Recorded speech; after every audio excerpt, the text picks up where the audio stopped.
Today, we're going to dive right into a fascinating study from the Journal of Business Diversity. And this isn't just about identifying problems. We're going to unpack concrete, actionable recommendations for organizations trying to navigate a rapidly changing demographic landscape. Here is our roadmap for today. We'll start with the modern workplace landscape, look at the reality of discrimination, map out the legal battleground, explore the power of employee voice, and finally, look at how to actually build an inclusive culture. Let's get into it. Section 1, the modern workplace landscape. So let's anchor our discussion with a pretty massive number. An estimated 8 million people, that's about 3.5% of the entire U.S. population, identify as LGBTQIA+. We're talking about a huge, vital segment of the workforce contributing to the national economy every single day. If you're an HR manager or a business leader, grasping these demographics is absolutely step one in understanding the true scale of this conversation. But here's the catch. Researchers actually point out that this 3.5% is likely a significant underestimate. Why? Because a lot of employees are still hiding their sexual orientations or gender identities due to a very real fear of stigmatization and harassment. And the paper highlights just how much of a cognitive toll this takes. Think about it. When personnel feel forced to provide inaccurate information about themselves to their boss or coworkers, it literally drains their mental energy. This constant self-monitoring tanks their engagement, skyrockets the risk of burnout, and creates a massive barrier to bringing their whole authentic selves to the job. Section 2, the reality of discrimination. To really understand the invisible hurdles causing all this fear, we need to look at how the research defines some specific workplace dynamics. First up is heterosexism. The text defines this as the underlying belief that heterosexuality is simply the default, it's the norm, and it acts as a subtle, almost silent force within an organization that isolates anyone who falls outside that norm, creating an environment where other identities just aren't widely acknowledged. Then, of course, there's homophobia. Unlike heterosexism, which can sometimes just be an unconscious bias about what's standard, the paper defines homophobia as a much more direct fear or prejudice. It's what actually drives the overt, outright discriminatory, and exclusionary behaviors you might see in a workplace. And finally, the researchers define cisnormativity. This is described as a really powerful societal expectation, a normative regime, basically, that forces employees to conform to specific gender norms just to feel included. A practical example of this in your standard office might be enforcing strictly binary dress codes or using HR forms that only let you check male or female. It systematically alienates anyone whose personal gender identity differs from the sex they were assigned at birth. Now, how do these systemic biases actually show up day to day? Well, they manifest into everyday workplace hostility through what psychologist Kevin Nadal calls microaggressions, and these escalate in 3 forms. First, you have microassaults. These are explicit, intentional derogations, like name-calling. Second are microinsults. These are often unconscious, really subtle communications that demean a person's identity. And third, microinvalidations. This is essentially a form of gaslighting, where communications completely negate the psychological reality of oppressed groups. It makes them feel like their lived experiences aren't even real. And if you want to see the real-world impact of these theories, just look at the National Transgender Discrimination Survey. The data is incredibly sobering.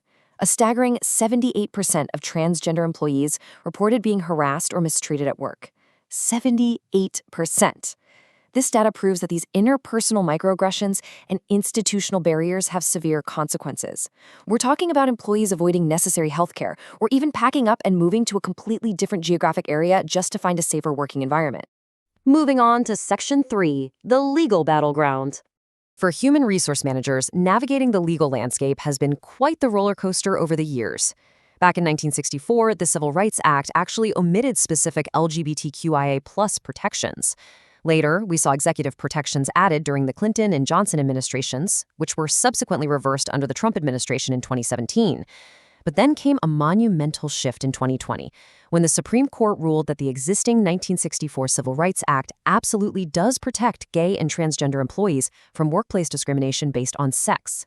But take a look at the data from the Equal Employment Opportunity Commission. We see a steady stream of literally thousands of workplace discrimination charges every single year from 2013 to 2021. In fact, the receipts of these charges actually trended upward over this period. So, what does that tell us? It proves that simply changing federal laws hasn't completely erased the day-to-day challenges for personnel on the ground. There is still a huge gap between national policy and everyday office reality. Which brings us to a major pivot in Section 4, the power of employee voice. Since the laws are constantly shifting, the research points to something you can control: empowering employees inside your own company walls. Look, when LGBTQIA+ personnel are kept invisible and inaudible, organizations don't just miss out on diverse perspectives, they actively invite costly lawsuits and perpetuate an environment of systemic oppression. A lack of voice literally translates to a lack of power. It allows all those everyday microaggressions we talked about earlier to just continue unchecked without any mechanism for feedback or course correction. So, how do we fix this? The research suggests implementing specific structural voice mechanisms. The absolute gold standard mentioned here are employee resource groups, or ERGs. These give employees a safe platform to actually influence organizational decision-making, which radically reduces feelings of isolation. The paper also heavily recommends setting up anonymous concern boxes for discrete feedback and actively building ally networks. In these networks, majority group members step up to advocate for their oppressed peers. They use their privilege to lift others up, which takes the exhausting burden of continuous education right off the minority group. Finally, Section 5, building an inclusive culture.